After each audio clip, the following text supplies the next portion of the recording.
All right, ladies and gentlemen, blues and funk legend.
That makes you wanna get on down. When I feel the rhythm, I can't stay in my seat now. I got to get on up, clap my hands, and stomp my feet. Hey, look at here, the blues had a baby. They named it rock and roll. I like mine with a whole lot of soul. The blues had a baby. They named it rock and roll, but I like mine with a whole lot of soul. Yeah, that's the funky blues.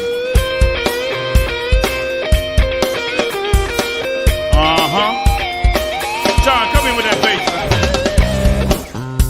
Say what?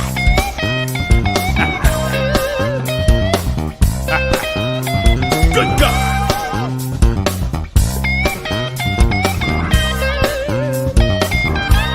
Telling y'all, the blues, they named it rock and roll.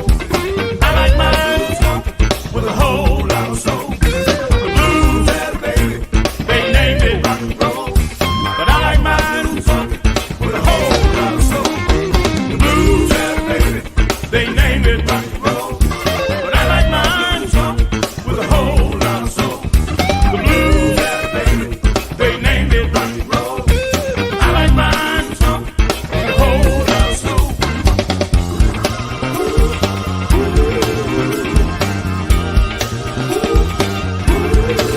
Get on down.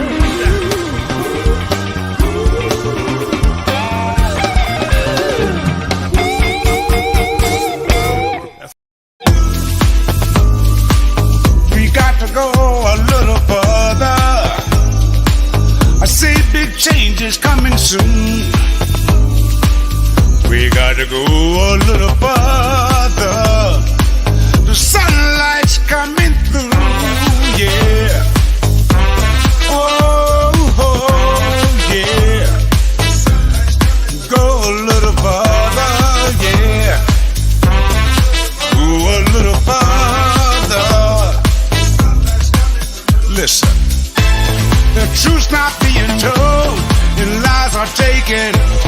It's time to make that change. We didn't come here 'cause we wanted to, but since we're here, I think we'll just stay. We need to get out and vote and make this world a better place and get our fair share. We'll take the 40 acres, but you can keep the mule. A John Deere would be just great. Yeah, show respect, what's next? Get off our necks. Love. What's love if you force and flex? We ain't with it no more, so toss the checks. Can't be Martin now, Malcolm X. Breathe, just breathe, cause of death. Black and I'm proud, written across my chest. Lives been taken up off the decks. Matter of fact, I'm striving, cause of X. Stay blessed. Is this the world we live in? Made of flames and blood? Masquerade battles in the streets of home? Tilt your lens to see the view of your brother's life. Realities change when you take a step across the line. I can't breathe, he cried from the summer pavement. Mama, please. He begged for her to come and save him. Her warrior's heart took aim with flames of fire and lit the city. Can't you understand? Our lives are being taken. We got to make that change. We didn't come here cause we wanted to, but since you brought us here, I think we'll just stay, yeah. We need to get out and vote and make this world a better place and get our fair share. We'll take the 40 acres, but you can keep the mule. A John Deere would be just great. Oh, yeah. We got to go a little further. The sunlight's coming through, yeah. We got to go a little further. Well, well, well. Oh, yeah. Go a little further, yeah.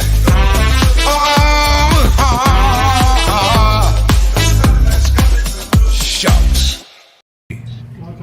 You better come on.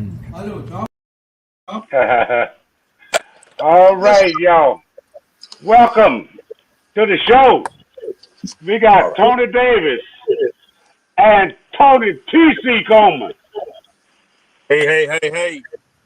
The favorite man, B.B. King, would love to fire. But anyway, we won't get into that. Yes, sir. How you doing, Tony? I'm doing good, man. I'm doing good today. Yeah. And you, Mr. Davis? I woke up in America and I didn't see on the news where another black man was killed by some white people. Might be a good day today. Well, I better be careful. Still got to drive. But what channel was you looking at? It might have been the wrong channel. It must have been the wrong channel, huh? Yeah. I'm good right now. Everything good. How y'all doing? I feel pretty lovely. I feel pretty How about lovely. you, Mr. Davis? I feel pretty good, man. God is good, man. I woke up this morning, and yeah, that's a good thing, man. A whole lot of folks didn't get up this morning. I'm here to tell you. I mean that. Well, that's true. But today we rose, so it's a good day. It's a good day. I want to start right in on you. You got to tell me how you know this guy, man. Well, we met.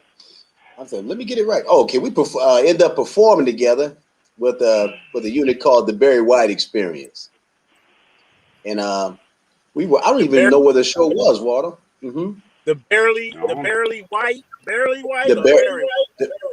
The Barry White Experience. Yeah, it was featuring a cat named Eric Conley who passed away June 2019. He was the front man for the show, and we had 28 people on the stage, 28 piece orchestra. And Waldo came up there and just graced the stage, man, and he just took off and went off into a James Bond rant, man, and just blew the house down, man. I mean, just tore it down. I had to go out there and just put a cape on him. I went out there and caped him up, man. Caped him up just like Brown. I mean, he tore the house down, man. I'm serious. And we just, that was the first time I met him. And he told me, he knows showbiz. Yeah, and he sure do. And he know how to dress too, because he told me, man, don't let me see you with them dirty ass shoes up here no more.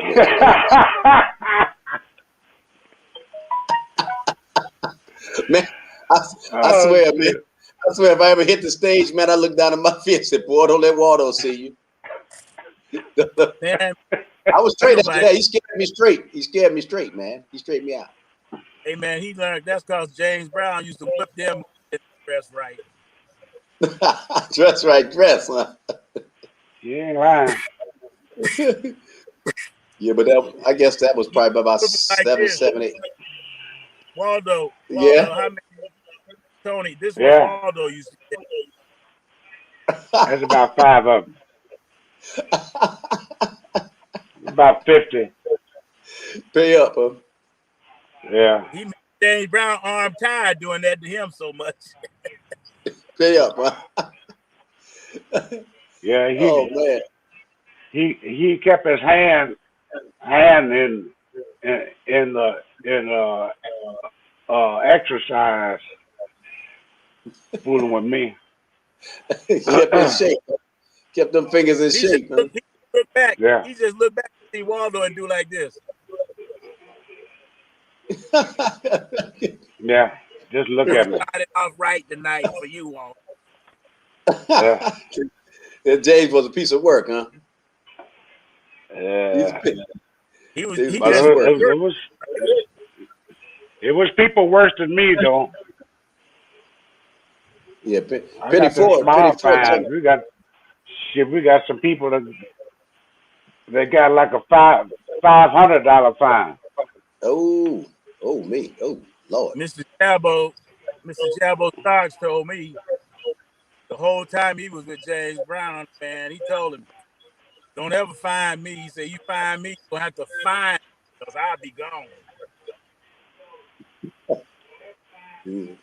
Yeah, Penny Ford. I don't know if you know Penny Ford. She's the singer from the group Snap. You don't know the song "I Got the Power." If you ever heard of it. I got the power. I got the power. Yeah. And Penny's from Cincinnati. I think she said yes. Yeah, I think. Yeah, said James threw her ass off the tour bus one day. Threw her off the bus. She's back there talking a little too much or whatever. Told her, get on out of here. Threw her off. That's what she told me. So James didn't play. Who else you work with, Rough Tony? cat. Who else you work with other than Waldo on that situation? My career has been rather light. I spent so many years over here in Europe. But going back to Ohio, I'm from Akron, Ohio, first of all. And I left and entered the military at 18 years old and been on the road ever since. But had a lot of bands growing up back in Akron, and guys like James Ingram and Philip Ingram, they live right around the corner from me. Philip Ingram was with Switch, and then James, of course, James Ingram. And then Howard Hewitt lived up the road.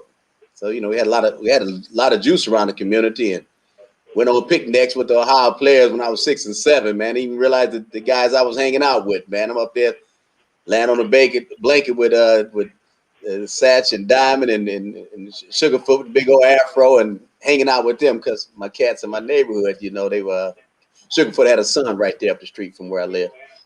And anyway, I gigged around, had some little home bands growing up until I got 18 with a cat named Michael Jackson, in which he's tried to get me not to join the military and stay back there with him because he put the band together. And so I left for the military, and he ended up being the music director for Jodeci and Mary J. Blige and who else? TLC. Yeah, and his name is Mike Jackson. He's in California now. Great border. So Okay. I worked with him. So I'd come home from the army. I was in the army. I was in telecommunications. So we brothers. Yeah, I spent 12 years, man, and went out there to that Gulf War, and that was quite an experience.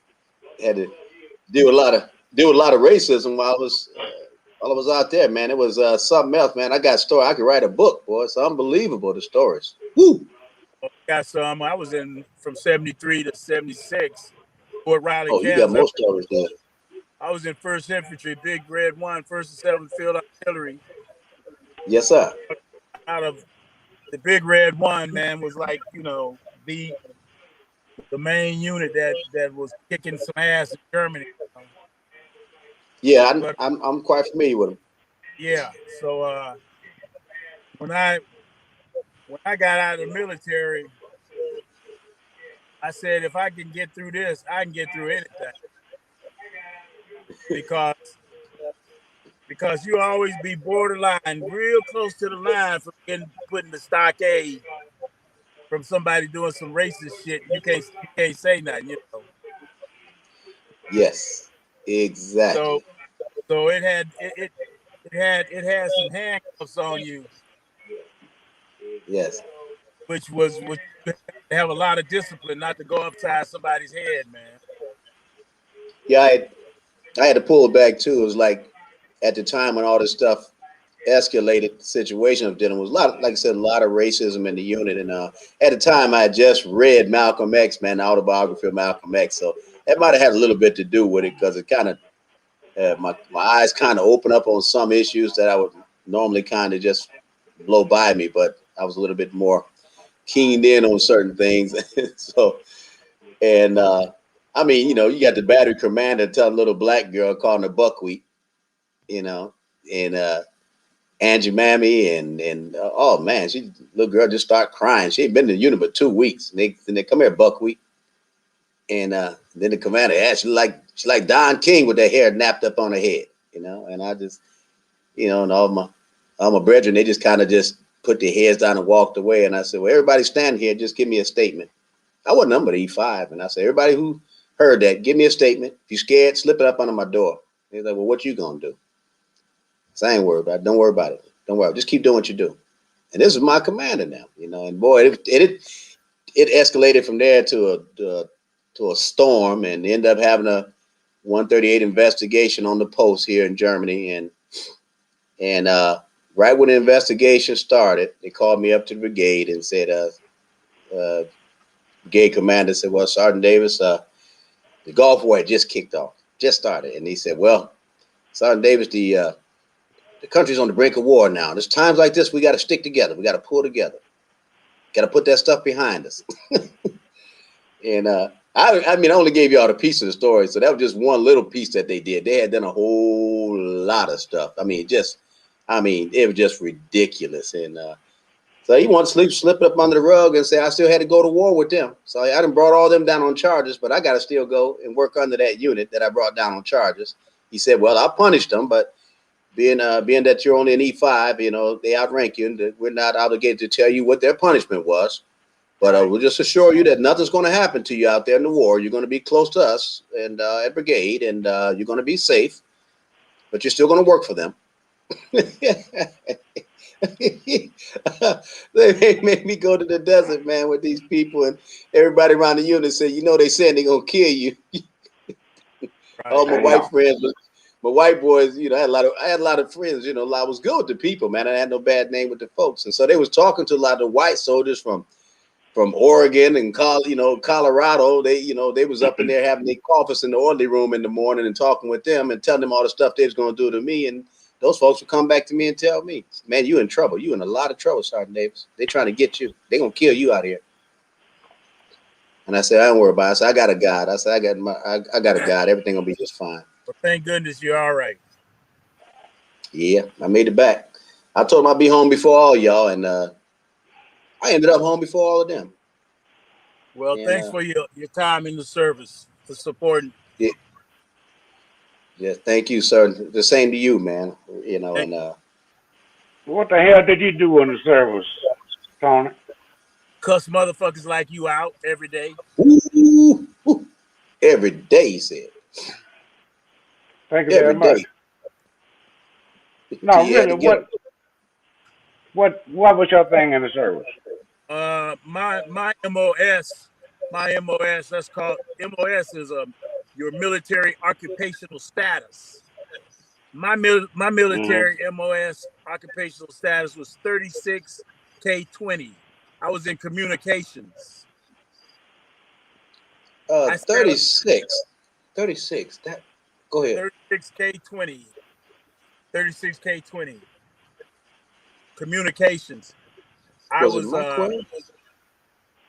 Again? Was it microwave? No.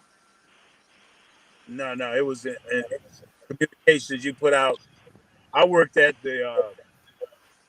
with the battalion commander So I had a top secret clearance. We put out the top secret passwords out for the day and stuff, you know. Oh, okay. Okay. And I was in That was 31. I was in artillery unit with the big gun. So we set Okay. up all the communications at the perimeter out in the field. We set up all the communications. You know, that's like a field wireman and all of that stuff to do with setting up communication around the perimeter and the radios. Okay. Yeah, I was a 05 Charlie, but they changed it over to 31 Charlie, which was a rat rig operator. Communications rig. AM radio. I can't believe that Waldo was really serious asking me what I did in the Army. I thought he was gonna do some Waldo shit and say, yeah, what was you in the KP or something? No, I'm for real. Knowing Waldo, what was you doing, TC? Because I wasn't in the military. Huh? I didn't go in the military. Yes, you was with James Brown. You was in the military. You was in the Army, all right? Yeah. That was what you might call the special forces. yeah. The Soul Army. Yeah, that was special forces. Special forces. Yeah. I imagine it was. He had y'all in formation. Yeah, he did. Yeah. That's for real. That must have been a hell of an experience. You know what's really amazing about James Brown, man, that amazes me? What? That he, Ike Turner are so similar in their attitude, their character, their personal character. But they were borderline crazy people, but they were so talented, man. That's just amazing how he could be so talented and be so nutty, you know? At the same time. Ike Turner was like that, you know. But then I think about it.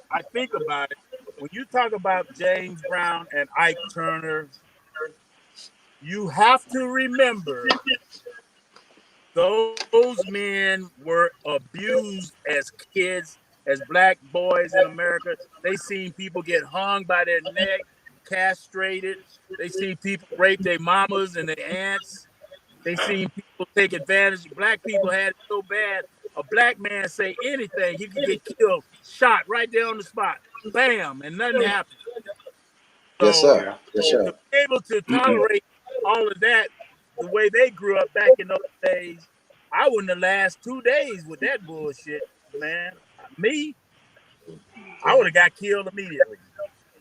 So they were abused, and it taught them how to be abusers.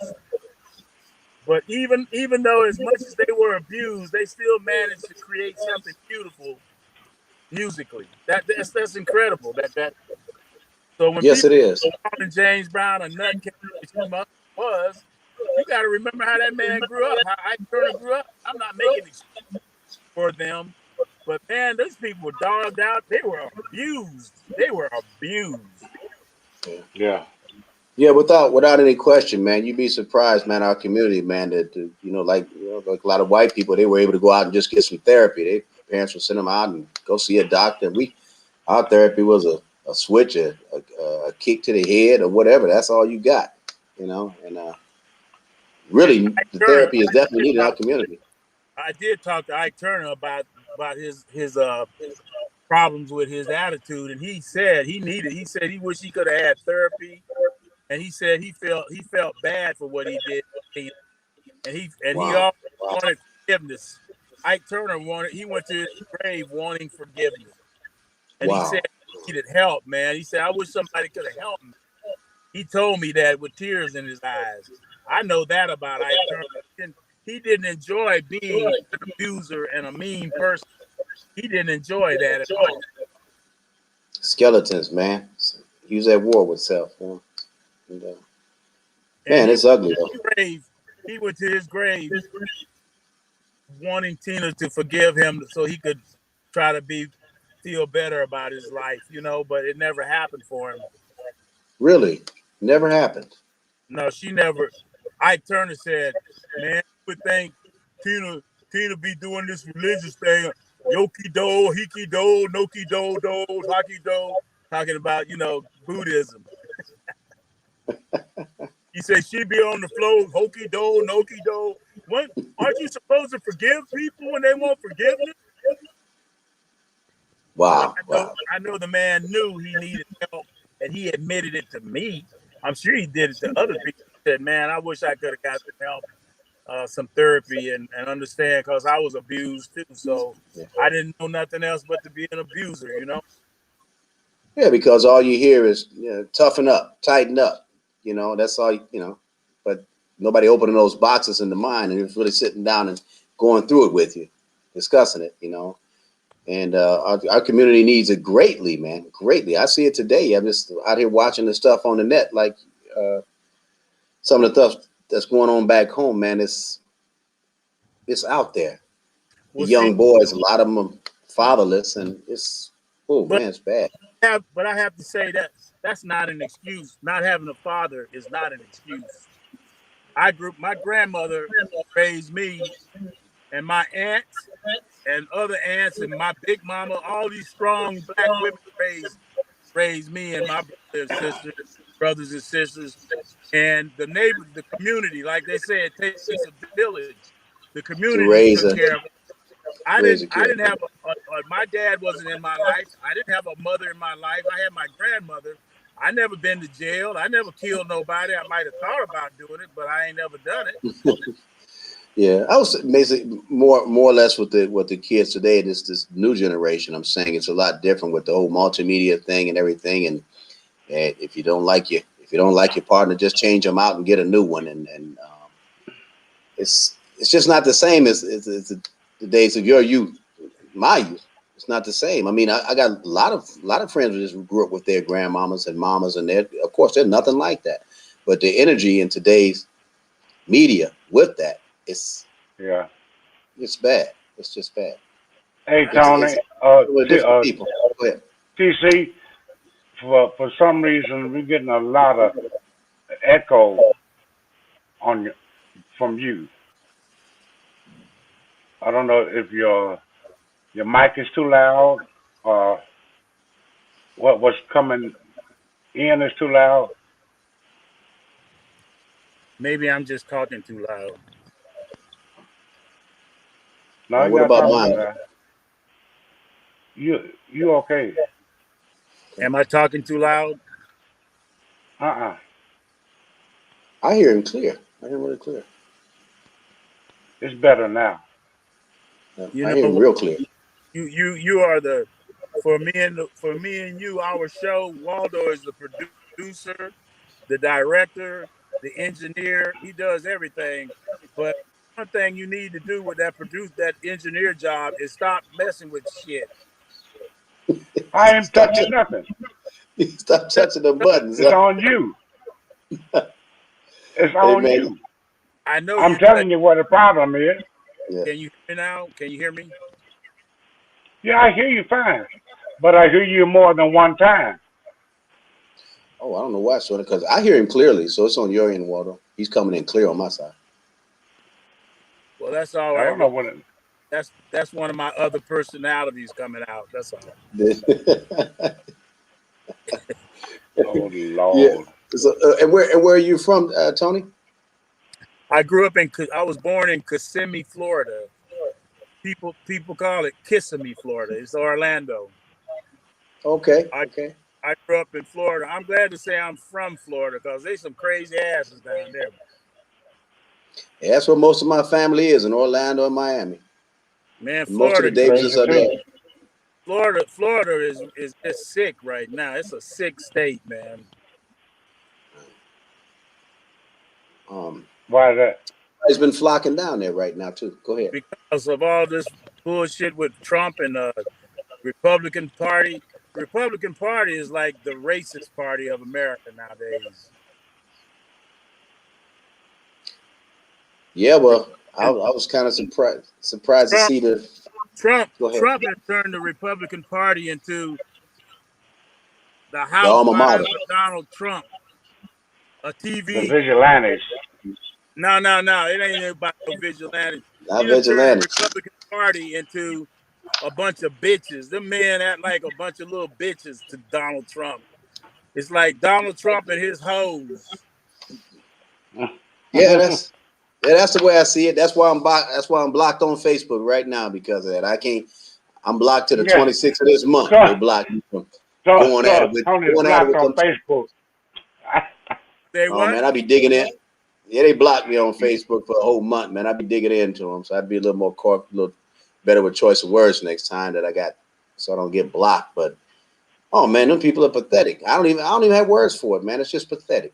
Well, It's Donald pathetic. Trump has them all the people who've been racist and couldn't express it because we had them under control. That if you say anything or do anything racist, you are not accepted. You could lose your job. You could be done. We can just denounce you as a human being for being racist. Donald Trump said, "Hey, wait a minute. All of my racist come out. I'm the racist." Yeah. He gave them their freedom back. Gave them their freedom. He pulled the Their scab freedom. off of racism in America, and now it's sore again. It's out. Yeah, he pulled the scab off of it. He pulled the scab off and threw gasoline on it. Yeah, and now they feel bold to go get. We say Black Lives Matter, they go get them a flag. Say Blue Lives Matter, then they go kick the police ass that they say they love. Utterly insane. Utterly insane. You can't even make sense out of it. These people have mental issues. They are mentally deranged. Yes. No. Yes. It is a sickness. You know, they get mad at me because I always post the year of your father, the devil. Yeah, they're and the works of him you will do. They're devils and demons. They Yeah. are the worst. Those Trumpers, the worst people in the world. And the funny thing about it is, what's so sad about it, they don't even realize it. That's why the sickness. It's madness. They have no idea. They think they're just being dealt with unjustly. You know. Yeah. They it's very sad in America. America is like black people in America make me pissed off more than the racist white people. Black people in America piss me off more than the racist white people is because we don't know how to organize in a strong manner together with everybody on the same accord, the same page. We are always so damn mixed up. We can't clean our own backyard up before we start destroying somebody else's shit. Yeah, exactly. Like all the murders, you look back down in Chicago and you see these young brothers just blowing people away left and right. Black people are the biggest Ku Klux Klan members I know when it comes to killing the black people. When it comes to killing on their work, you got more chance to survive with a Klan man than walking through Chicago in some neighborhoods. The Klan is like, I'm so happy for rappers talking about I'm gonna shoot West Side and all this bullshit. We doing their job for them. Doing the devil's deed. Yeah. And then you got successful black people who don't want to say nothing because they love that money and they love that success to be able to make six figures. Man, it ain't got nothing to do with me. That's for them other niggas. I ain't got nothing to do with that. And then you get Michelle Obama will get on there and say, well, when they go low, we go high. What the fuck that mean? Yeah, when they go low, we go high. We go high hanging up in them goddamn trees, hanging us. We be high than strange fruit. We go when they go low, we need to get a bat and beat the shit out of them. And beat the you know, and I tell all my white friends, I said, don't get it twisted. I said, but you're in power. I said, there's nothing else I can say. So, well, Tony, why are you saying this about white folk? I said, what else can I say? You know, You be a part of the Here's the problem, a part of the thing. solution, because I'm not talking about you directly. And Tony, here's the thing. Black people have always been inclusive for white folks. We've always been, come on over. Come on, we cool. We ain't never been, we ought to kill these motherfuckers. We ain't never been like that. They've been killing us from day one. But, you know, the days of black people talk, you know, you get a black man, that nigga get on TV talking about there's no racism in America. That Tim Scott motherfucker. I saw him. I was just gonna say him and the vice president. Same thing. But I knew that was coming. But here's the thing. Here's the thing, man. What's gonna have to happen? Like out here in Portland, Oregon, these white folks, they madder than black people. I see more white people with Black Lives Matter in their yard, signs in their yard than black folks. Them black folks. I see more white office buildings, white office buildings with big Black Lives Matter banners hanging out the office building on the side of it. I see big billboards out here with Black Lives Matter on the side of the highway. And black people, all we can do is we shall overcome. What key we gonna sing it in? What key we gonna sing it in and keep on marching? We shall overcome. That's the Mustang Sally of the civil rights movement. And they send you home and do another murder and call you back out for another song. And then you get the Muslim black guys saying, fuck whitey, them evil devils, fuck them. They's the poisonous evil. Okay, I get it. That's what you feel. Now I'm gonna ask you something, Mr. Evil. Talk about the evil white devils. What's the solution? I ain't heard a solution yet. Yeah, right. I haven't heard a solution. But they say separate. Okay, that's all they say. That's like you got a backyard. Every time you go in your backyard, you got a yard full of rattlesnakes back there, and all the man come and tell you, man, them evil, no good, poison ass rattlesnakes. You got them in your backyard. You need to kill them. It would never work. It would never work, Tony. I mean, what are you talking about? No. Here's an analogy. Here's an analogy. You keep talking about the pain that people cause you. That's like if I got a dentist, if I go to the dentist and I say I got an abscessed tooth, and your dentist say, that's the rottenest, nastiest tooth I ever saw in your head. Now have a good day. Yeah. Where do we go? You know, I still got this rotten, raggedy tooth in my mouth. That's the nastiest, dirtiest. Oh, that's terrible. Have a great day. Later. What the fuck we gonna do about it? We shall overcome. Huh? We shall overcome. Sing a song. Sing a song. What key we gonna do it in today? Yeah. Sing us one of them good old Negro spirituals. Come on. We shall overcome. We shall overcome. We shall overcome. Oh, Lordy Jesus. Yeah. We shall overcome.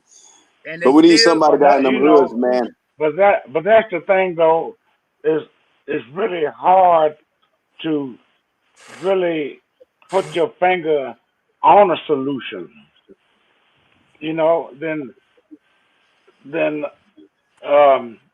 just to try to make white people see that we are not harmful and we only want the same thing that they do, and we didn't ask to be, to be over here, but we are, and y'all brought us. Well, so Waldo, let's work things out. You and Tony, y'all aren't over here. I am. Oh, sorry about that. Well, Tony, so you need to work things out. Me and Tony is square. We'll figure this thing out. Hey, Yeah. but our people are sick, Tony. Our people are very sick, and we've got to do something about our people, like you were saying. We've got to get some things straight at home because it's bad. Because white people always use that and say, "Well, see." I mean, it's bad back there, man. The whole gang issues and stuff. It's out of control. I mean, when you got rappers in Dallas, Selling it. Texas, black rappers in Dallas, Texas, running down the highway, getting shot in the afternoon, out on the track, getting shot, killing each other on the highway in broad daylight. But you gonna holler about Black Lives Matter? You full of shit. Yeah, and I got a problem with that too. But wait a minute. Let me take you somewhere else. Now, the thing that really killed me is about what is it, Malaysia, where all the military was killing children and everything. I didn't see that. Ain't that right, Daniela? I didn't see that. In Malaysia, Merc? No, I didn't see that. In Malaysia, where they was shooting all the children. Waldo, we get it. Yes, that happened. Yeah, but that's what's disturbing me. See, and this ain't black against white. This is their own people against their own people by orders of the president, of their president. And that fucks me up to see the military do that. Well, Waldo, that's been going on for years. That ain't never gonna change. But here's my deal. Man, every time I see Waldo, his car dirty as hell, man. Why don't he go detail his car and wash his car? And my car dirtier than yours. Dirty. Yeah. And I'm talking about what you need to do. Yeah. So the point I'm trying to make is, hey man, I can't solve everybody else's problems about everybody else's place. I gotta clean my place up first before I can say shit about anybody else here. That's right. Before I go waving my flag, going over there to fix somebody else's country. So you see, when you can make billions of dollars talking about nigga this, nigga that, nigga I'll fuck that nigga up, and them hoes and these bitches, when you can make somebody making billions of dollars off of promoting that and not promoting what we do, singing the blues, playing jazz, playing funk, but we'll pay money and sign up somebody to say, nigga, I'll shoot you, pop a cap in your ass, motherfucking nigga, and then when black it makes more money than ever. Makes more money than ever. And when black people doing that and somebody getting rich. Well, you know, they said, you know, the Jews running the whole music market, and then they sell it to people, sell ours off on a dream to keep producing that stuff, you know, and it's sad. Tony. Yeah. We know what's happening. You ain't got to say it. I got you.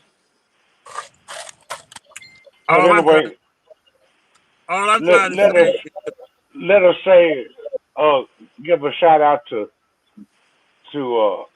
Brother Randall Hutchins is checking us out, and Michael and Nick, Brett, yeah. Thank y'all for stopping by. And we just sitting here talking about what the hell is going on in the world, and it's fucked up. Hey man, until I see every black person, whether you have conservative ideas, whether you have liberal ideas, whatever, until I see all black and brown people come together and say, we're done. We're not spending another nickel with no more companies, no more airlines, no more stores, no more anything. Only for ourselves. We have to do for ourselves. until we stop going to all of these companies and spending money and allowing them to tell us we can't vote, we can't give somebody water in a voting line. Yeah. You know that's crazy. You know that's really They crazy. give somebody water to stand in line for a vote, and these white racist Republicans say, "Yeah, I'm with that." I'm with that. What is that? What is that, man? It's mental illness at the highest order, Tony. Mental illness at the highest order. And I'm a crazy person for saying something about it? You're crazy for saying something about it. You're crazy for saying something about it. Every brown person, no matter what you believe, whether you are whatever, until all our race come together and say, we're done with this shit. We're done. No more. Well, you have to be very nice and diplomatic and let's have a talk. We've been talking for 455, 6,000 years. Yeah. And won't no march fix it, brother. It's marching and singing. Dancing and marching and singing. Oh, and make sure you're done marching by 9 o'clock because there's a curfew. You guys done? You guys done ranting and raving about it? Okay, 9 o'clock, go home. You guys can come out again tomorrow at 12 noon and start it all over again. And we'll keep you informed on the next shooting. Let me warm up my coffee. Y'all go ahead. I'm listening. Hey, man. As musicians, we have been around the world playing music for people that can't even speak English and get respect and treated like human beings. And you can't even drive at night without me being nervous that I might have to defend myself or get killed just for being black. That's crazy, man. Yeah. That don't make sense to me.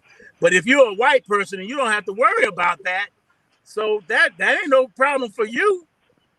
You don't know what that feels like because that doesn't affect you. Right.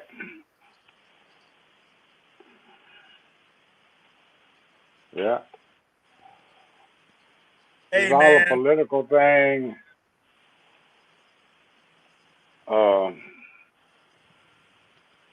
That I don't know, Tony. That money spending might be a hell of a solution. Yeah, but if black people say, you know what, we're not spending money at Delta Airlines, American Airlines, we'll pick an airline that's going to support our causes and our issues, and don't fly the rest of those airlines. And we'll get involved with companies that appreciate us and banks that appreciate us. We can take our monies out of these businesses. How you gonna be in a state and make money in a state that won't let black people vote freely and equally like white people? How you gonna do that? Take out the voting machines to only have one place to vote for every black person in a certain district? It makes no sense. I mean, it's right in your face too. It's directly in your face. That's Jim Crow all over again, man. But they just want black people to be happy and sing and dance and be happy and act a damn fool. But as soon as you get aware of what's going on, how they disrespecting us, they killing us every day, man. These white racist, white supremacist cops. Yeah. They killing us every day in this country. I went and bought me some more bullets for my Glock and my stuff. My brother Danny over here always say, he said, I bought the gun for me, the bullets is for any motherfucker. I wish a motherfucker would fuck with me like that. I'm not playing. Bad. It's bad. Tony, it's even bad.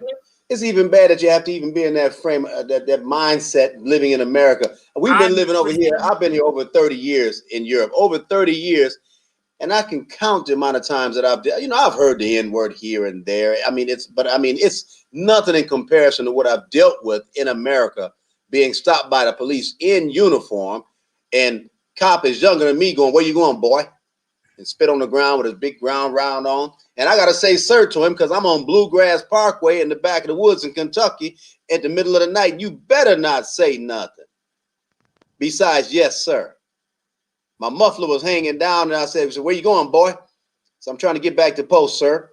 And everything. Not with that car, boy. Not with that muffler like loud as it is, boy. You ain't driving that car. I said, "Well, sir, can I just go ahead and go to the next rest stop?" No can do, boy. You're going to have to sit here on the side of the road and somebody come and help you. No street lights. It's in the middle of nowhere. And he told me, based on the loudness of my muffler, to sit there on the side of the road until somebody comes to help you. Now, you know what that means? If I sit on Bluegrass Parkway, sit there waiting on somebody to come, do you know who was coming next? In the middle of the night sitting out there? Yeah, we got old boys sitting at mile marker 351, boys. You go out there and take care of him. I told me better not move that car, boys. Yeehaw. Man, I waited till he went. He crossed over the medium and went down the other way. And I waited till I couldn't see the rear lights no more in his car. And I left my lights off and I just floored that car as fast as I could. Because that was the only chance I had anyway. If I'd have stayed there, he'd have sent somebody. The middle of the night. Don't drive the car just because the muffler's too loud. Anyway. See, people don't want to face reality, what you just said, what I'm saying. And everybody know me, man. I love everybody. Yeah. But Same here. But I refuse to be a victim. You ain't going to victimize me. You come on my property, it's on.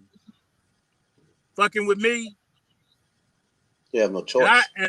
And every day, man. And I'm getting ready. I'm going to have to talk to get me some counseling, because every day, man, I'm looking at people and I'm wondering what they're thinking right now. And I'm ready for their ass. I totally get it. I totally get it. Every day, I look at somebody next to me in a car, I'm wondering what you thinking. And it's sad that you have to stay on this alert mindset. You have to. And that's not freedom. Everybody run around talking about America, the freest country on the planet. I said, it's a prison. Hey, man. It's a mental prison. The whole games. And when you try to explain this to people, they telling you, "Oh, you overreacting. Oh, relax. You." It ain't that bad. See, here's the thing. When we hollering, with me, when I'm hollering and screaming and cussing and fussing, I'm okay. But when I stop cussing and fussing and hollering and screaming, that's when you better be careful with me. Because I'm done talking. I hear you. And that's the way it works. I'm done talking. But when I'm being loud and cussing and screaming, appreciate that. Because when I get scared and I'm not talking no more, you better be careful. Yeah. Hey, no, I understand that. Mr. Davis, let me ask you something here. Yes, sir. Can you tell us, because you've been here a lot longer than me, can you tell us your personal experience about racism over here? Yeah, I mean, I got here in 89 in the military, and the biggest problem I had was the first line was the military itself. When I got here, it was the worst racist issues I had to deal with in my life was when I got here. It's like, anyway, but that's another story. Like I said, but dealing with the Germans, I got pulled over one time at night before I got my official papers to live here. And I was living with a German girl, and they stopped me on the way home from Frankfurt music messe. What's a messe? Music messe. Yeah, but what do you call it in English? Man, I can't talk English anymore. So like Nam. What do you call it? It's Nam show. Yeah. I can't talk English no more. What's the name? Frankfurt Nam. Yeah, basically, yeah. Anyway, I was coming home from there, and I made it all the way back to the city here, and they pulled me over, and they said that I fit a description, and I ended up sitting. That was probably around 11 o'clock at night, and I sat down there in the police station until 6 in the morning, even though my girl was telling them, talking, she was translating for me because I couldn't speak German and everything. But they made me sit there, and then in the morning, they said, "Well, okay, you can go now." And I said, "Well, you're going to take me back to my car, right?" And then it was an African guy that came in the police station. He had been sitting there about an hour and he was going through issues with him.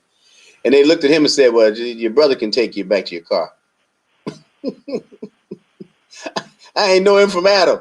He looked up and saw the black guy say he can take you back to your car. And I looked at the cops and said, y'all lost your motherfucking mind.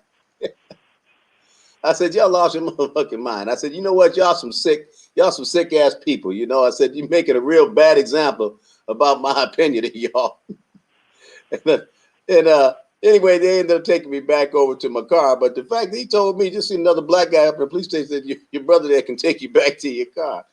That was the worst situation I've been in Germany, but that happened 30 years ago. But since then, I have not. I've been in East Germany with Captain Hollywood. I don't know, TC, if you ever heard of a guy named Captain Hollywood. He's a pioneer of dance. He's from New Jersey. He's a brother who came in as a soldier. He said his brother hooked the recruiter up with some weed, man, to get him in. He said he was out when he's smart to pass the test. Did he start the dance called the bus stop or something? No, he didn't start the bus dance, but he was a pioneer of dance. He was a break dancer kid who came over here in the Army and started dancing on the street. He was break dancing on the street, and somebody took a picture of him in the middle of the street dancing and put on the album cover and said "Break Dance's Greatest Hits" and released it in Germany. He got a lawyer, won him about 90,000, and when he released some songs. But he is the pioneer of dance music for Europe. Is that guy? And his name, they call him Captain Hollywood, but his name is Tony Harrison. He just released a book, matter of fact, a week ago. It's come out. He lives in Florida right now in St. Pete Beach. But so I was with him. We was in Dresden one night. Dresden is in old East Germany, was earlier East Germany.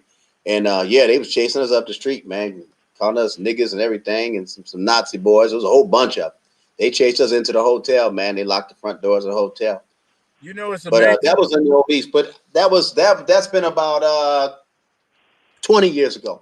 But since then, I mean, I was on a show, I was on a tour. I had a group over here called Mini Max Project, and we toured the whole Germany for Adidas and Street Ball in a big store over here called OBI. It's a hardware store, a big chain. And we performed for them. We were in East Germany one night and pulled in the gas station late at night, had a nice rental BMW, man. We cruising. We said, man, we almost out of gas. And that was before navigation and stuff, man. We had maps out and everything. It was just really dark on the road, man, and we just saw a little blue light up the road. I said, man, God is good. God is good. It's a gas station. Because we was out of gas. That's a gas station. And pulling that gas station, man, we're full up with Nazis. Man, it was the middle of the night. Two niggas pulled in the BMW, and you pull in the parking lot, and the only light is that blue light of the Aral gas station.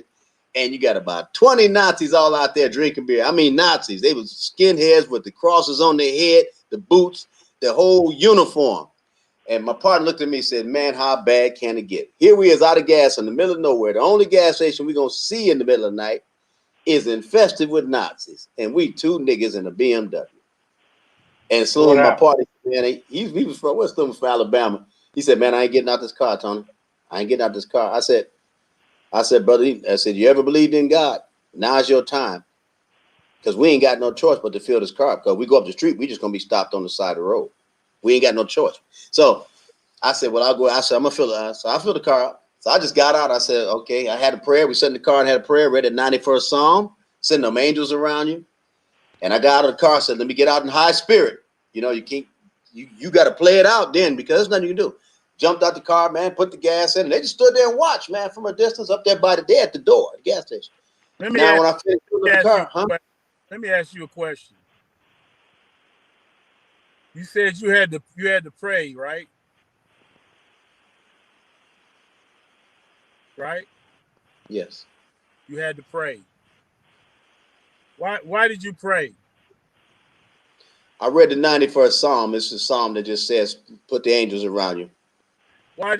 I mean, what was the reason for you feel like you had to do that? What made you feel like you had to do that? Well, the 91st Psalm just is a prayer that says, send the angels to you to surround you. No. That's the question I'm asking is, you felt scared. You prayed because you were scared, right? I felt fear. So the first action was fear, but I had to go beyond the fear And I said, I'm going to have a prayer, and then I'm going to get out this car and go do what I have to do. Okay, let me ask you a question. I'm going to show you where I'm going with this. That's what you did, right? I think it's time for them to feel like they have to motherfucking pray. Oh, it is. Oh, You it understand is. what I'm saying? Yes, I do. I'm tired of us always got to go call God and pray. Why we always got to be the ones that's got to pray? They motherfucking ass need to be scared and nervous enough where they better start fucking praying. That's what I'm talking about. No, I understood you from the beginning when you said it was well, a fear issue, of course. when you're outnumbered, you know, But it's kind Wait, of a different Waldo, thing. you're taking it somewhere else. You're not listening to what I'm saying right now. Yeah, I am. It's time I hear for what you're saying. racist people to To start start feeling like fearing. they gotta pray. And why I do we always understand have that. to fear? Yeah, I I ain't understand talking that. about I ain't talking about because you're outnumbered. I ain't talking about that. I know he was outnumbered. I'm saying it's time for these motherfuckers to feel nervous. And they need to feel like they gotta pray. And they don't. They don't. They feel Well, so emboldened to do whatever the fuck they want to do.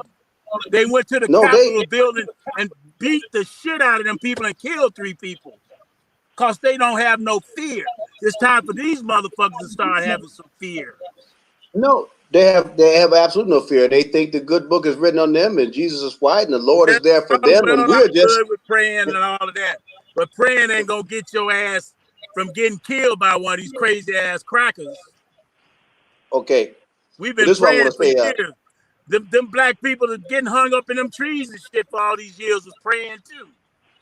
I don't know, but are you familiar with the 91st Psalm? Are you familiar with it?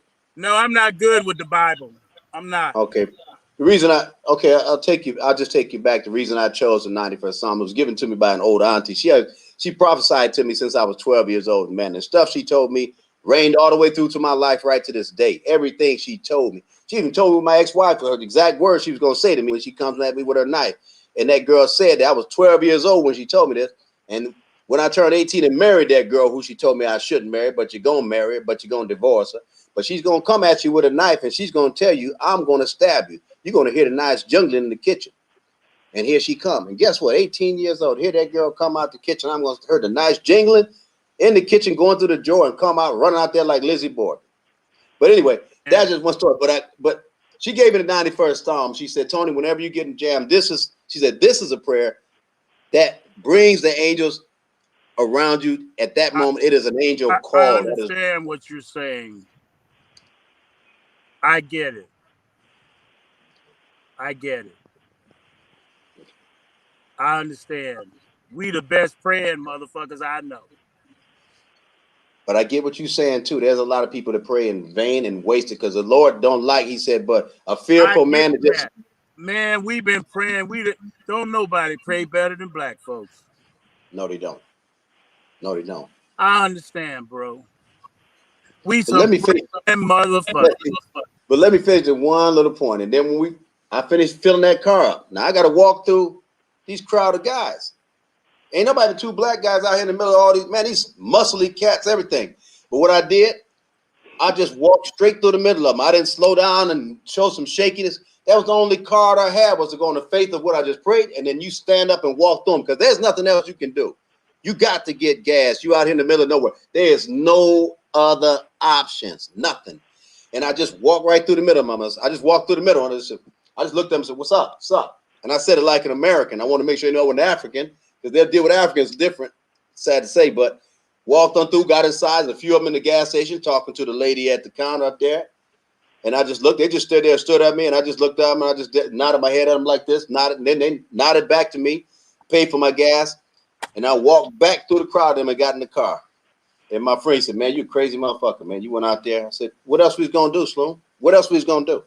Hey, man, I understand that. That's a great But, concept. you know, Them black folks in North Carolina was in church praying when that crazy ass cracker came in there and killed them. there's a whole lot of people praying, but they pray. What can I say? So what are you saying, Tony? What the hell you want us to do? No, I understand what he's saying. He said he see a lot of them praying in vain. He said, I see where people been praying their whole life while he was getting hung, getting chopped up. He said it's time to put some work into action. You want to go out and shoot some people? That's not what I said. Yeah, well, you holding up a bullet. I'm simply saying you need firepower like these crazy ass crackers got AR-15s or whatever the fuck. Subject. I understand that. No, I'm still on their life. We So got what to you stop saying? You being. want us to go out and shoot some people? Yes. Yes. I'm saying protect yourself. Get you some protection. Okay. These white people out here training to kill black motherfuckers. Every time I go to get Starbucks coffee, it's 2 gun shops in my community. They be at that fucking gun shop like it's a concert. Who are they getting those bullets for? It ain't for no white people. They getting them for black motherfuckers like me and you. That's what's going on over here in America. Oh, it's real, Tony. It's real. I feel you. What the fuck I'm supposed to do? I'm supposed to say, Lord, help me pray for these white folks. Man, you better have you some protection to fight these motherfuckers. When I'm not coming at anybody. I'm not saying I hate violence, but I'm not gonna become a victim and just pray and get my black ass shot. Motherfucker, you shoot at me, you gonna know what 2 or 3 of you motherfuckers got shot for. You got him. I know that. Well, you know, everything has an opposite, Tony. Up, down, left, right, no, yes, good, bad, survive, live, kill. Hey, man, look. Kill. There's a time. I'm saying there's a time to kill, Tony, and there is a time to kill. Look. Just everything has an opposite. Everything. I know, Tony. I get what you're saying. I get what you're saying, man. I done prayed all my life, bro. These motherfuckers strong over here, man. Every time I wake up, it's a new white supremacist group. The Proud Boys, the Loud Boys, the Jumping Jacks, the Happy Dats, the Butterflies.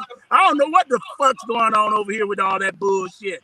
And as soon as we make a little group. We had one fucking group called the Black Panthers, and they killed them motherfuckers like they was goddamn it terrorists. And the Ku Klux Klan ain't never been considered a terrorist group. Still going to this day. So and the brother who just made that not fucking around. Black folks, you pray, but you better have you some good fucking firepower beside you while you pray. Oh, and that's what I'm saying. I said, yes, you pray, but you have every God-given right to defend yourself when it's time. And there, like I said, there's a time to kill, like the movie said, a time to kill. There's a time to kill. Because and a lot of black folks do own guns. Most black people I know own guns. That's my point. I got guns too. But what I'm trying to say is this. It's time for us to start flexing our shit too. Because if you let a motherfucker thump you upside the head, next thing he gonna slap you upside the head. After he slap you upside the head, you don't do nothing, then he gonna punch you in your motherfucking head. After he punch you in the head, then he gonna put his knee on your neck till you're dead. Yeah. And then he gonna ask for a retrial because they treated him unfairly in court. Fuck these people, man. I'm tired of nice people. I'm tired of nice people always getting their ass kicked. We shall over. Yeah. But in the case of our singing and running at the same motherfucking time. Yeah. But the case of my situation, there was no other option other than the prayer and faith of the 91st Psalm in the event that there was no gun, not a rock and a stick that would have dealt with that. I understand that. Didn't I say? But I got your point. Yes. But I heard what you said at the same time. Thank you. We're on the same sheet of music. And all these preaching motherfuckers that's talking about God all the time, have them motherfuckers got a brand new BMW, a Mercedes, new Cadillac every year. They got dressed to the nines, brand new suits. Some of them gay, talking about other motherfuckers. Man, they're a bunch of hypocrite, lying-ass motherfuckers call themselves preachers and shit. And gonna bust hell wide open because God ain't got no love for them. I don't care how big your church is. Everybody always, I don't need no fucking preacher to tell me nothing about surviving. I gotta survive by protecting my own ass. I don't need no Reverend Earl Sharpton with his nice suits on and sipping wine with the high echelon blacks. and forgetting about the thuggish we call thugs. It's the reason black people are thugs, because we not treated equal and fairly. And when our communities fall to shit, don't nobody come to help us take care of shit. I totally agree. We are taught to hate each other. We're taught to hate each other. When black people get successful, the motherfuckers go live outside of the goddamn town somewhere and don't forget about where they come from and don't do shit for nobody. I've always helped my black brothers. I try to help them get endorsements. I try to tell them how to be an independent person and be professional. I always do my due diligence about helping black people stand up and be somebody. But I'm just saying, right now in America, they try to confuse you. Yeah. All that praying shit. I mean, come on. I'm tired of hearing about that, man. I'm just saying. No, but No. When I spoke of the prayer, it was just readily due to that situation. But like I say, it's a call to action, man. A lot of them churches, like to say, a lot of them churches back there, you talking about them cats you talking about right there, man. Them churches deserve to be burnt down to the ground. I'm sorry, they're destructive to the community. You know, so I get that. All them people ain't of God. Yeah, he said the road to me is far and few. You got a whole lot of them claim to be God, but ain't no God in them, brother. They hollering prayer, but ain't no God in them. Bob Marley wrote a song about cold ground was my bed last night and rock was my pillow too. And rock was my pillow. Do you know how many people in America sleeping on the dirt right now in cities, in little makeshift tents, no food to eat, mental illness, homelessness, hunger, drug addict, meth heads, all kind of shit. Thousands. And people just drive by them. And people just drive by like that ain't shit. It's like, where the fuck is the humanity in mankind anymore to even care to try to figure that out? Too busy worried about this black motherfucker over here and this one over here and this patriarch and this unpatriarch and this gay motherfucker and this letter. We got a motherfucker over here, Bruce Jenner, cut his dick off. Call himself Caitlyn Jenner now. And they mad at that idiot right now because he up there talking about men shouldn't be in the transgender shouldn't be in the women's sports, which I agree. But no, it's deeper than that. Tony, can you read this comment? Let me see. I just sent you a comment. No, it's deeper than that. Now he is saying he wants to run for governor and build the wall to keep Mexicans out of America. Oh, I didn't hear that. I didn't hear that. That was yesterday. Not in America. Yesterday he said, I will build a wall to keep those people out of our country. Oh my God. Man, you just cut your dick off and you want to be respected for that, but you want to keep human beings trying to come to a secure place in America to find jobs and do the dirty work that Americans won't do and secure their life. And you want to keep them over there and call them a danger to America. It's people like that motherfucker that's a danger to America. Read these comments, Tony. I want you to respond on these comments. The first comment says, because we need to recognize and be cognizant of our economic and political power and build on that. And the next comment was, I vote in PA, and right now there are 4 black women running for judgeships. In Philadelphia. In Philadelphia. I agree. I had several black people. I had several black people say to me on Facebook, Hey, Tony, stop promoting Biden and Kamala Harris. I picked Biden and Kamala Harris. I knew they were going to be the choice. I had black people on Facebook talking about black people don't go vote. It's the same thing. How dumb is that? I said any black person that say that, you are a fucking idiot. You're a part of the problem. How in the hell can you let You're this a fucking stand? idiot. How you gonna let your ancestors get hung to death, burned to death, cut up to death, beat up Babies to fed death to something. Babies fed to to alligators. vote, and then you gonna sit your black ass up there and say, don't go vote? What the fuck is wrong with you? Well, Tony, we used to be Republicans before, CCC, Tony. But see, see, you know, before we was Republicans before, and that's what y'all not getting. Oh, Jesus. But here's the thing. It ain't about Republican or Democrat. It's about Democrat. humanity. It's about humanity. humanity. It's about humanity. Humanity. Treating each other with respect. Taking care of one another. Taking care of people that can't take care of themselves. Helping people. We got to help each other to live a good, healthy life. And Donald Trump was very clear in his views, and they were still, you got a little remnant 5% of blacks falling behind him, maybe more than that. And he was very clear in his views. That one view don't matter. It's all them other views long before Donald Trump even joined the bandwagon of politics. He's all he care about.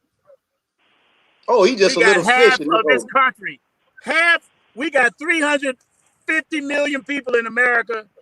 And half divided. And half of these motherfuckers want to go with the shit that the Republican Party, the racist shit. I'd say more than half, Tony. I'd say it's more than half, Tony. I'm telling you it's more than half. I'm telling you it's more than half. It's sad.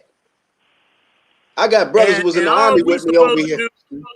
And all we supposed to do is just play music, make people laugh and dance and be happy and say, peace, my brother, I love you, and God bless you. God bless you. Don't be angry at them. Forgive them. Forgive them for what they've done. Let's read the comment. You got another comment here. It says, I also think that people need to get hip with Mike Moose's quadrant when it comes to voting. What is that? I'm not sure who Mike Moose's is. Are you familiar with Mike Moose's? I think he's in the Senate. I'm not familiar with him. If you guys can write in the comment box what's his political stand. And also we have another one that says, also we need to harness our economic power. Yeah, of course, that's definitely, like Tony was saying, we definitely need to harness our economic power. But these cats are too divided, man. It's all about to come up for themselves. And like I said, you got thousands of people on the street. Thousands. I mean, just thousands, literally. Hey, people Tony. riding by. Hey, Tony. Yes. When we started out as musicians, we weren't making any money. We were hustling. We were riding around in cars with 8 and 9 people in them and packing as much as we could pack in the cars and carrying trailers and equipment. We were struggling. We might putting the gas money together. We might go 400 miles, come home and made $10 a piece. And happy. Did a little happy gig. as hell. And we were broke. And a bologna sandwich. And we were trying to be successful. Yes. Then I did everything. I sacrificed, and I got with some successful artists. I started making a lot of money, 6 figures. Started staying at the nicest hotels in the world. Started having success. And guess what? I never let it change who I am as a person. I've been the same loudmouth motherfucker then that I was now. And I've never changed. I've grown and I see things. But I've always knew as a black man, no matter how successful you got, you still gonna be viewed upon as a second-class person. in the majority of white America or white world. I walk in the same hotel with white people that's got, if you order room service, you want a hamburger, that's $50 for a piece of shit ass hamburger. You know what I'm saying. I'm paying my money. We pay our money in the hotel. We can sit at the pool deck, laugh and talk and have a good time. Oh, man. Here comes a white man. Excuse me. Would you, gentlemen, please, could you keep the volume down a little bit, please? Tone it down a little taste. What the fuck, man? The hooligan band was just over here throwing TVs in the pool. You ain't saying raising hell and throwing paper cups and shit. Paper cups? Throwing furniture in the pool, jumping out the window and shit. Yeah. Fucking all out on the side of the pool deck. Just missed all of that. Just missed it all. And my black ass, I can't laugh loud. Yeah, they treat us different now. Oh, man. Tony, it won't. Tony, I don't see it. To be honest, I don't see it stopping. I mean, yeah, hell, there's got to be an end to it. You know, shit, everything comes to an end. Every party gonna come to an end. I don't know. Be well before our damn time, I'd imagine. But it can stop now. It can stop now. It can stop this week. If every black person, we don't need no black leader, no black spokesman. If every black, brown-skinned person say, I am done being treated like shit. I'm not going to spend my money anymore. Tony. Somebody has to lead that. Hey, Tony, I had a great app idea. Just never had the money to pull it off. I had a wonderful app idea. I called it For Yumi. But the thing was, I started calling it the Black app. And the concept of the app is that you can put inside the app everything. When I pull up, say for instance, I come to Florida and I'm black, I want to know where the black doctors are, black stores are, black shop is. I could immediately just access the app, put in there, I'm in Florida in this city, and everything that comes up in that city dealing with black is going to be in there. You can have comments from the doctors, from the child care, everything, so I can go and source out whatever I wanted right there and know that I can do black business there. And those, you know, and so I would have to work something out with those businesses. They get a little kickback for the people coming through using the app or whatever. But I wanted to do an app like that, and that way people wouldn't have to go search Google for things. They could just open this app, and this app would key in on for all black businesses in every community. And I thought that would have been a hell of an idea. A direct app. That's one good idea. Because money's not circulating in our community. I think it stays 6 hours. A dollar stays what, 6 hours or something like that in our community before it leaves. You know, it's bad, man. It's bad. And I think Mexicans and everybody else's money. I mean, anybody else's money. I think it circulates. I think it goes around their community a week before it leaves, and ours go out within the evening.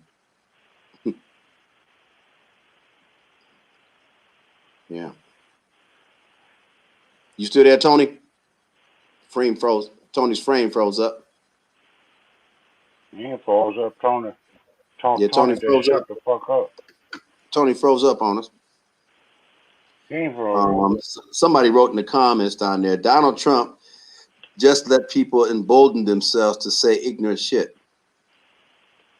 Yeah, I mean, they felt free. You know, when Trump got up in there, they felt free and they felt like, you know, hey, we got our spokesperson in here. We can go ahead and express that freedom that we've also longed for. Check out this comment. He says, no, Mike Muse is on Sirius XM. Okay, Heather B live. Google it up. Voting down on the ticket is important school boards, mayors, city council judges, state governments, district attorneys, etc. Okay, I have to check that out. You say you can pull it up on Sirius on the internet. Okay, thanks a lot for the info there, guy. And yeah, I mean, it's coming from another Tony. Coming from another Tony. Well, big up to you, Tony. Yeah, no, I feel with Tony. Yeah, I feel what Tony was saying, man. He's just frustrated with the whole thing, man. It's it's bad, you know. We also got a dog named Tony. You got a dog named Tony. I hope it didn't have nothing to do with me when you was naming him. No, but it would have been a good idea. It would have been a pretty good idea. Yeah, man.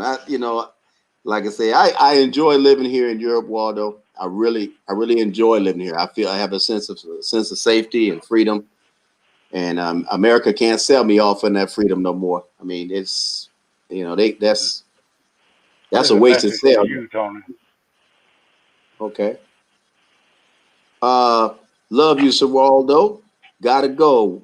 Well, there's a black woman in Curacao gonna teach singing here. So put me in the app. Tony Davis, I need work. Yeah. I need some work. There's Well, send your info Tony. on over, man. Send your info on over. Let's see what you got. Tony too.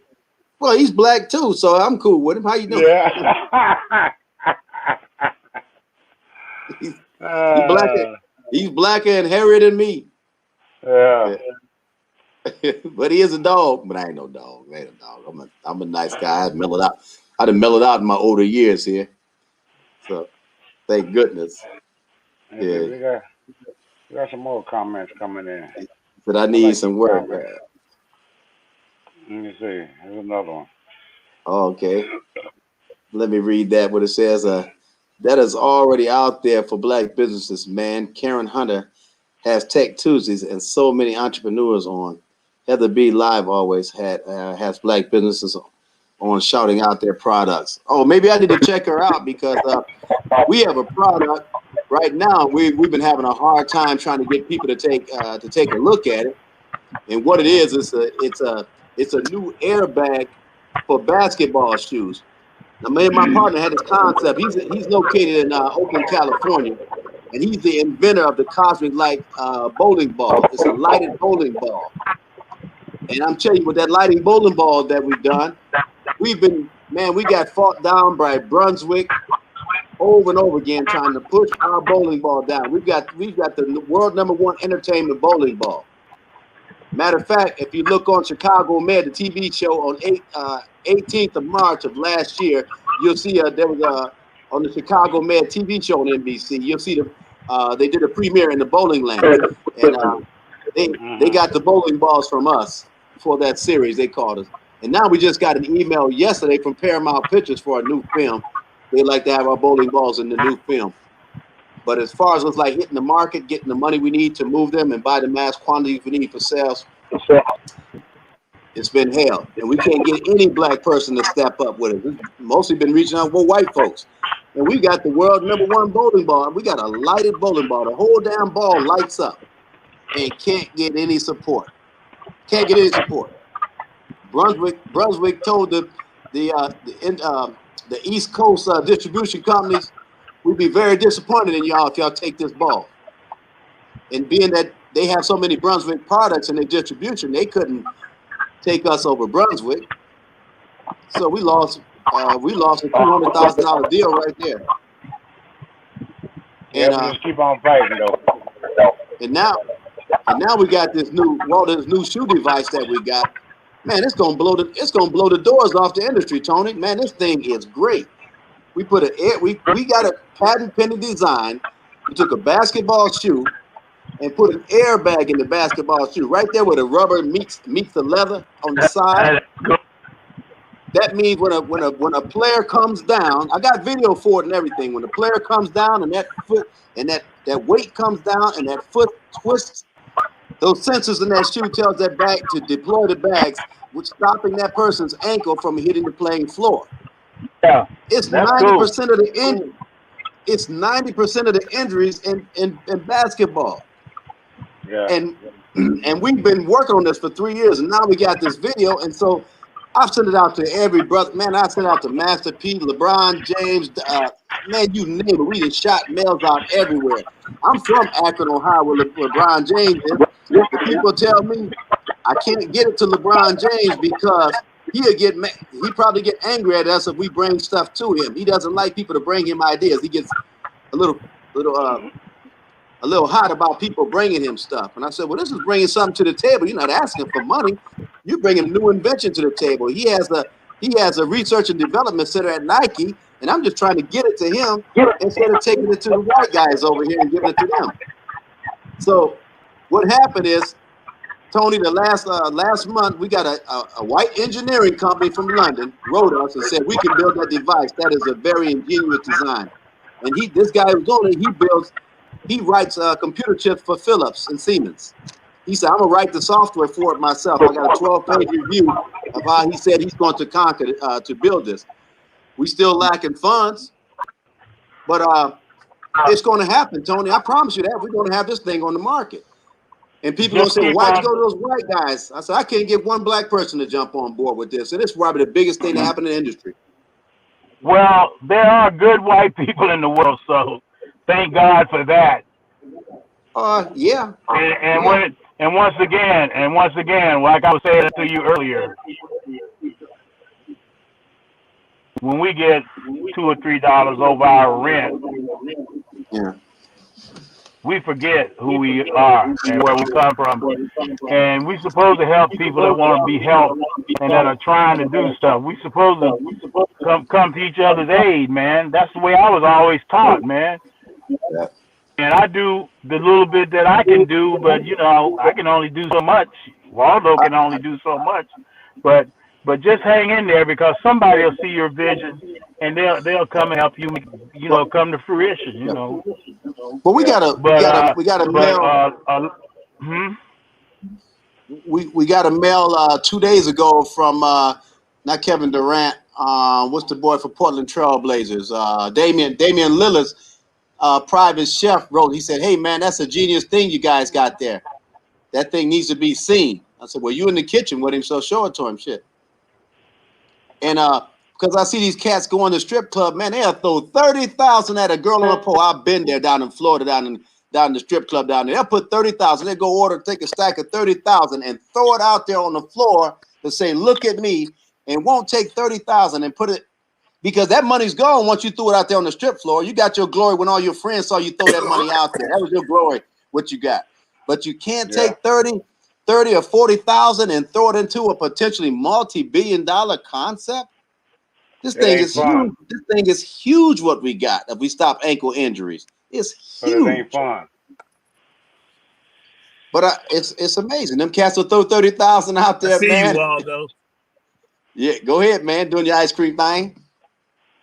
Man, I wish I had me some. A salute to Tony Coleman. May all your painless days and nights be solved. And we want to give a salute to Tony's new ranch that he just bought. He gonna be like one of them white boys out there on the ranch, riding horses, milking cows and shit. Wrong. Got chickens and shit, you know, and pigs and stuff. You know, you gonna call up on the telephone, and he gonna say, "Hello, how y'all doing? Won't y'all come on over? We Give me a got a pig in the banjo. ground tonight." I'm gonna get me a banjo. Well, chicken the cow got home. Ooh, Lord. Come on over here, buddy. What the hell you doing, son of a bitch? Yeah. Son of a bitch. I'm just writing down in the comment thing. I said, anybody want to see that shoe device, man, just put it there in Facebook, ABSS, airbag support systems. And y'all mark my word, man, that's going to be huge to get. The engineer said, Tony said, I don't think it's going to be as expensive as you thought it was going to be to get this thing built. He said, just the main thing is to get through all the testing. Probably going to need a little bit of money for the testing to get it done. I'll shoot you, Tony, if you send me your email and stuff, I'll shoot everything to you so at least you can see it. If anything comes up your way, hey, feel free to share it. You know, I might be able to try and help you get it to somebody. I got a little inside connection over there at Nike.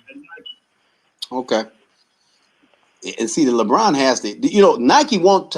We've checked all these companies because I'm in Germany here in a place called. I'm in Nuremberg, and it's close to the city of Herzogenaurach. That's the home of Adidas and Puma, but it's a fortress up there.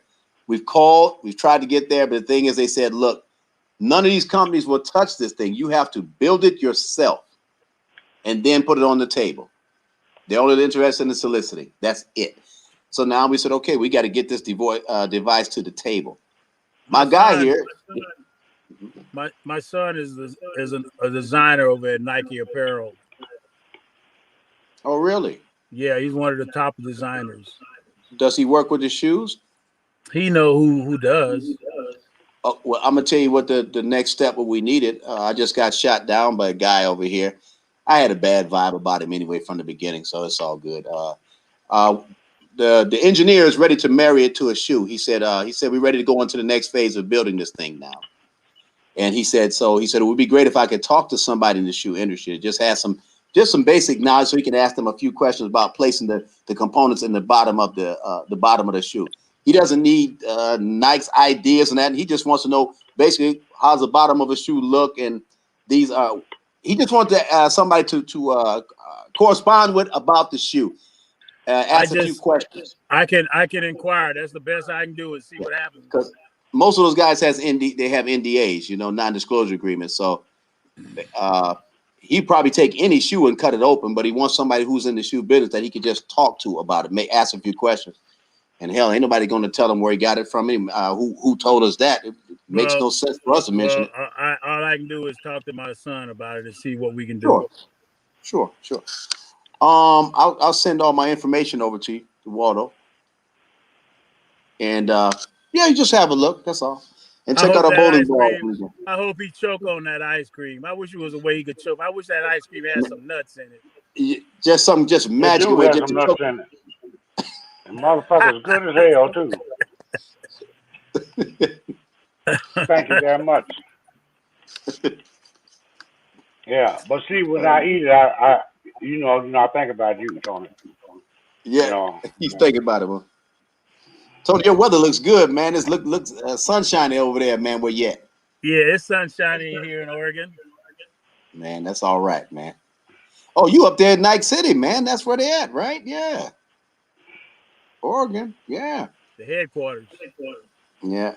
Man, that's why we've been trying to get to LeBron, man. He's got the research and development center, man, and just can't get to him. We talked to so many people, man. They said, man, he said them guys really don't like people bringing them stuff, man. They just don't.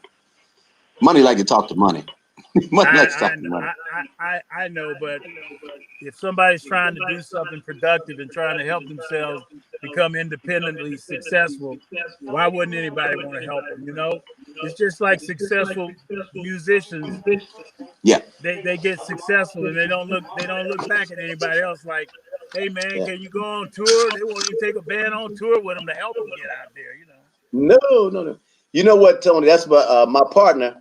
Like I said, we got the #1 entertainment bowling ball in the world. You got to see this ball. It's amazing.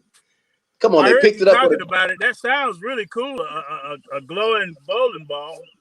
Oh man, blue, red, green, yellow, and Paramount Pictures sent us a letter. I got the email. Paramount Pictures sent us an email yesterday saying they want to have it for a new movie that's coming out. It's going to be based in like 1999, the movie. But they called and asked for the balls for their new movie. The balls are hot, man, but Brunswick blocked us, man. We went to the bowling messe in Vegas, not Vegas, Reno, with the balls in there. And boy, if you could have seen them folks' face, seeing them brothers up in there with that ball, it was just keep on. Don't give up. Now that's where you keep your faith strong. You'll get it. Hold on a minute, I'm shaded. I don't know if you can see it. Might not be dark enough. Hold up. Give me 1 second. Waldo, you an asshole. And but it's hard to see. This is. Oh, I can tell. I can see it. But this is a. This is a first generation ball. The new ball, the whole ball lights up, the whole thing. It just looked like a big piece of light when you throw it down the lane. And unbelievable. This is the first generation. We did this cosmic light bulb. We did this 8 years ago, and only supposed to last 500 hours. This ball 8 years old and it still light up. So, but so now we got a shot to get the ball in the new movies, and hopefully they get us some traction. Somebody come on board, maybe put some money out there and get us moving for the mass production. You'll get it. You'll get it. It'll come. It'll come. And we want to kick something back, Tony. The whole thing is just like what you just said, man. There's nowhere for people that have ideas without getting robbed, that they can go and present their ideas to people, you know, and give them a good return on their ventures. That's why I'm getting ready to build my own recording studio, and I'm going to do production and produce people and help people come up and really just go for independence and put out your own music and sell it, and bring you guys out. We can sit down for a week and record some music, get some young people, because I ain't trying to do nothing old, man. I'm old enough. I want to get some young energy the way BB and James Brown and those guys was. They was like, hey, man, I don't need no more old people like me. I need some younger cats. Yeah, I feel you. I feel you.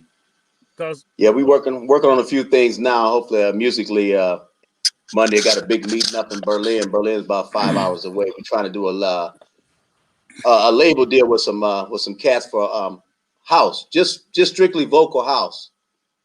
And because for me personally, I'm getting ready to retire from touring all the way. Okay. I don't need to go on no more tours. I'll let Waldo keep doing that. You let Waldo keep running. I hope Waldo gonna jump back on board with us, man, with this Barry White this tribute show, man. It's a hot show, man. It's really good. I can send you the link too for YouTube to check it out, man. It's really good. Man, really good. Did you see Barry White's last band? No. He had a girl, a lady playing drums. Okay. She was killing too, boy. She was in the pocket. Well, we had a girl on our show with us named Patty Bolinas, if you heard of her. She's from Mallorca, Spain, down there. She's Mexican and Irish. And she sang with Barry White backgrounds, her and her sisters, the Bolinas sisters. There's a clip from it. But she plays drums also. She's a girl who plays drum in heels, man. She kicks butt. She got video clips playing with Nathan East, man. Her and Nathan East doing tours in Tokyo. Victor Wooten, you familiar with Victor Wooten, bassist? Yeah, I know Victor. I know Nathan. So Victor and Victor, he come down to Spain and plays a lot with her too. There's a lot of video clips with him. And she plays with us sometime on the tour. Her and I are really good friends. She's a good drummer. And we probably have David Haynes on this next round. I don't know if you're familiar with David Haynes. I'm not. He did a world tour with Prince playing drums. They call him David Finger Haynes. He's the electronic drummer of drummers. Finger drummers. He's a Kai man. He got some nice video clips with him on YouTube. But Haynes is over here in Berlin. Yeah, but I knew old John Blackwell. Rest in peace. Yes. John Blackwell lived in Florida, down in Tampa. Okay.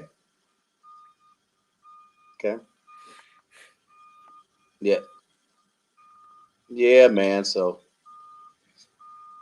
we're just waiting on this whole Corona thing, man. I don't know, whatever these folks is doing to us, it's all BS to some degree. Or what they did. I don't know what they did, Tony. I don't know what they did. Yeah, I know, man. But it's definitely structured. He said we call it the plandemic instead of the pandemic. The plandemic. I like that. Plandemic. That was me. Oh, that's you wrote that. Oh, that's your music. That sounds pretty good, boy. But you got some subs up in there? Oh, I got what I need to make it funky. That sounds like my car up in there. That sounds like my car. I got 3 subs up in this thing. Waldo, shut up. He on silent. He got it on pause. Waldo, He you're talking. on mute. You're on mute. We can't hear you, Waldo. He talking to somebody else. Oh, he eating. Okay. Yeah. Okay. Mangiare. Hey man, he had a nice. Waldo has a nice place over here, man. Before we got shut down, man, he had a really nice operation set up over there. Still got it. But it's messed it. Waldo. Just can't have no music right now. Waldo, there you go. Blow that trumpet. He said, "Blow that horn, huh?" Something wrong with your finger there, Mr. Coleman? Yeah. Mm-hmm. But let me say this, y'all, before we get off. Yes, sir. Next week, I'm happy, Assalamu very happy to announce that next week we will have Mr. Willie Bradley, which is the #1 artist on the smooth jazz chart, trumpet player. And he's a good friend of mine. We were together in Japan with the James Brown band a couple of years ago. And he is going to be with us next week. Okay. So I'm very happy about that. And then Brother Vastine will be with us in a week or two. He's still trying to work his schedule. Okay. But things are going on. We still ain't got no finances coming in. These people won't send us no support. For some reason they think all this shit is free, but it ain't. But we're asking you for your support. It's all on the links.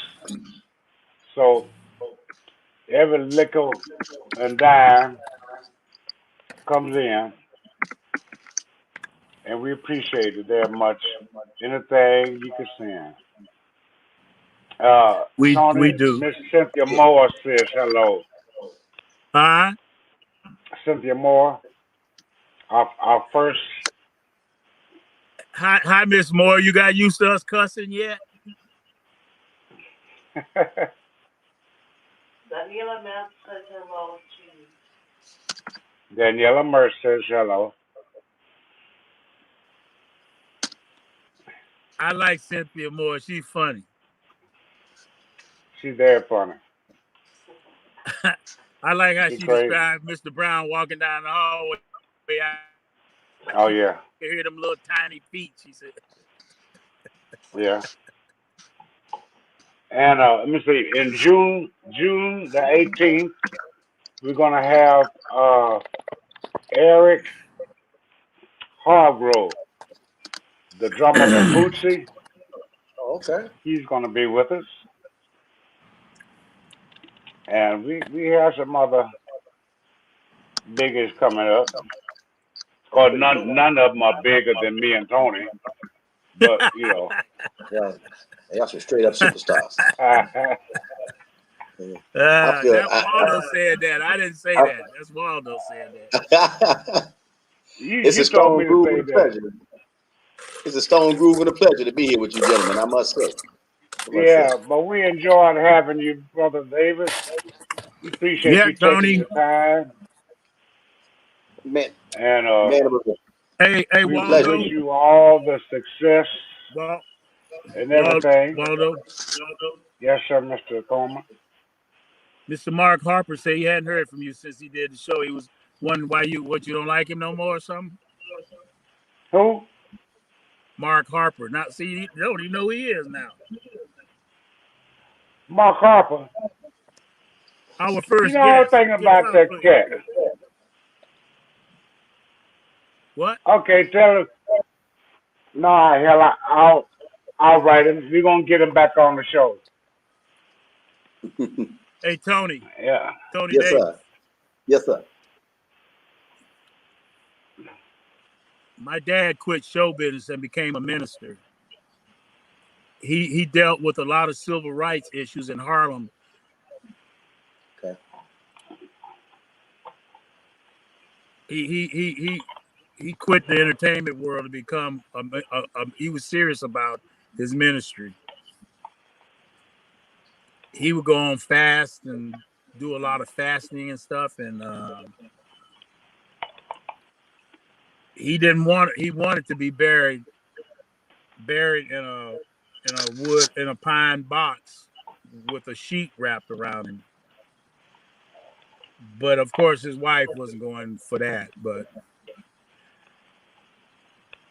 so don't think I'm not into the spirituality of God, the godliness, the power of God. But my problem is with a lot of people who say they are godly people, they full of shit. They are not. You're talking about the foolishness of it.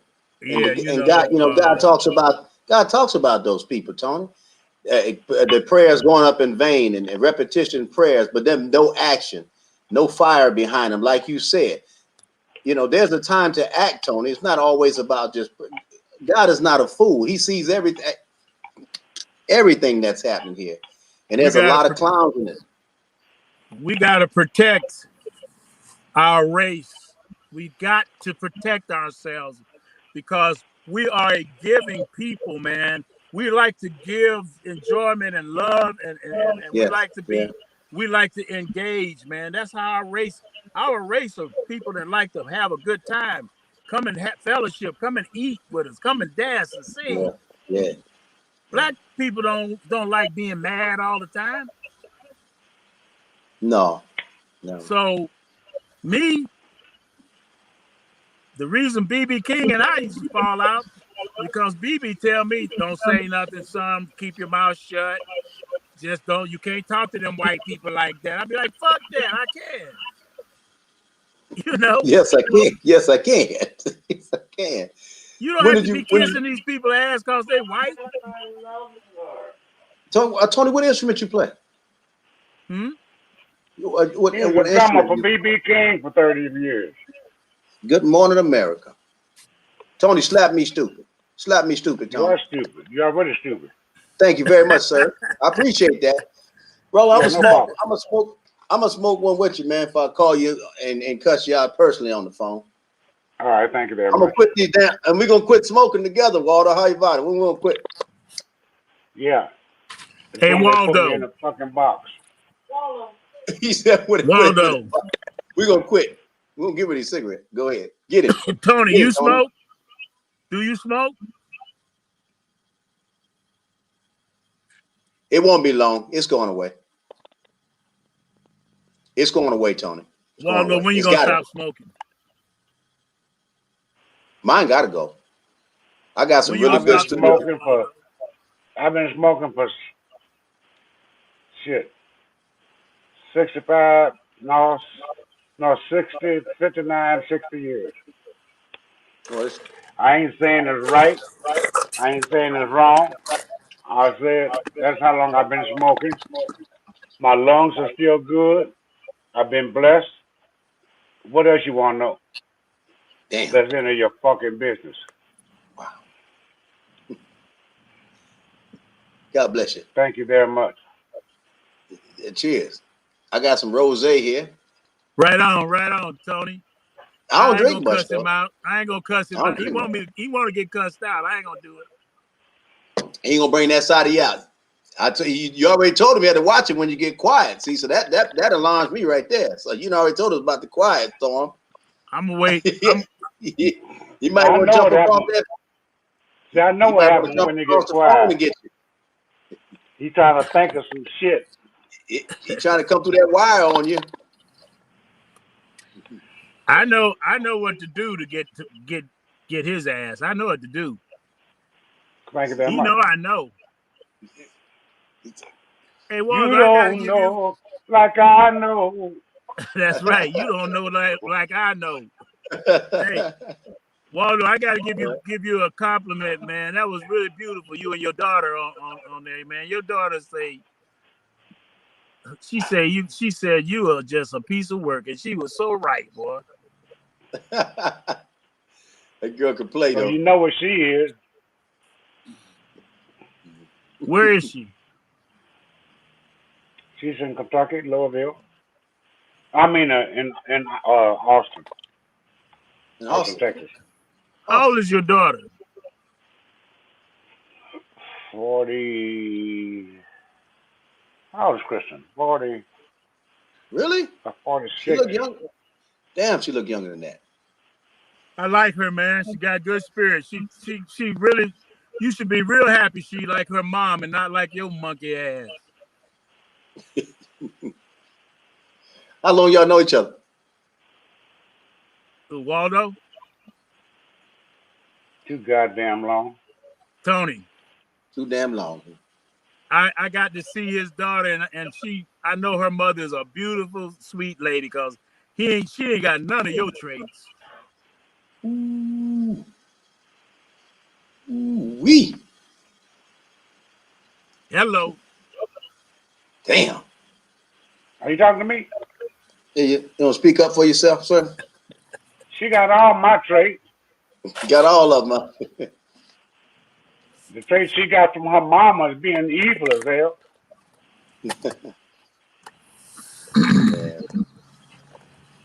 Hey, Tony. Yes, sir. I'll do what I can about that situation we were talking about with Nike. I'll investigate it.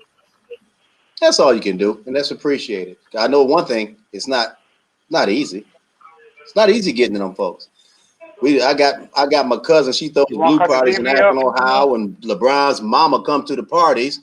My cousin is married to LeBron's wife's brother, and they can't even get it to him. She said, "Nah, we can't ask him. We can't ask him, Tony." I said, "Well, okay. Well, thanks anyway." Well, just like the Bible say, when one door closes, another one opens, right? Yeah. Hey, it's been some man. There's some doors open right now, and oh my God, it's overwhelming. Working with an audiobook company over here now. Audiobook company. You familiar with audiobooks? Yeah, You know anybody? I got some. I'm doing my book. I got some audio footage, recording to go in it. My life story. I work with a streaming business here, and what we can do is we can increase your streaming. So, for instance, if you have an audiobook and it's doing 1 million streams a month, we can triple, double, quadruple it, and you just have to I haven't balance done it out. yet. It's not released yet. I hadn't put it out yet. I'm working on it. Well, you take my information because we just closed a deal with a company here, and we worked on it for 2 months because they didn't believe in everything. So we went down and showed them on their analytics, showed them their financial increase for the period. And he was like, "Well, I'll be damned." And I said, "Yeah, that's what we Right do." on, man. Oh, also, we can also handle iTunes, Spotify, Diesel, all the music platforms, chart positions, everything directly with iTunes, direct. And it's not a joke. Just Why ain't you told me this shit?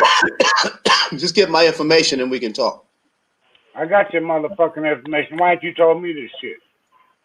Give me a Don't be call. jealous, Waldo. I was the one who brought it up to him.